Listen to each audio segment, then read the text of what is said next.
A 4-year-old boy was killed in a house fire last night in Prichard. Less than 7 months ago, 3 people were killed in a house fire in 8 Mile.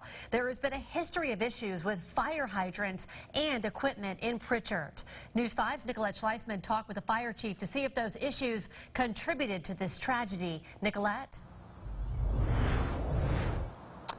Yeah, that's right, Devin. And the community is shocked once again after this 4-year-old was killed in the house fire off of Myers Road. And you can see already a small memorial is growing for who family has identified as John Paul Leonard to us. They came here, cousins and family just came not too long ago and spoke with us on the scene.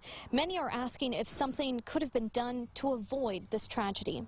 Father stood out here crying and begging for anybody to go in and save his son. Questions after a 4-year-old was killed by flames. It was chaotic. It was horrible. According to Prichard Fire, they got a call about a fire at 1, and they responded within 4 minutes. That call upgraded before they even got on scene. Back portion of the house was fully involved with smokes and flames showing. Chief David Hale says the fire is believed to have started with the dryer and quickly spread to the room the boy was in. During the time that we arrived to where the conditions were unsafe for anyone to enter certain portions of the building. And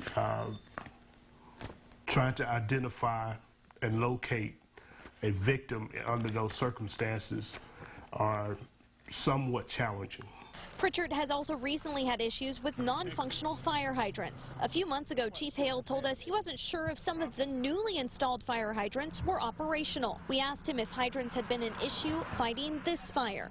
Was that a situation? No, for our operations, all our equipment, our trucks, hydrants were available. I think the closest hydrant was less than 100 feet from the resident. We found 2 hydrants close to the home, one right across the street. It's unclear if that was operational or if it was the one the chief was referring to. But he says even if there hadn't been a working hydrant, they had a backup. We were able to pull up on scene with 2,000 gallons of water before we even hooked up to a hydrant.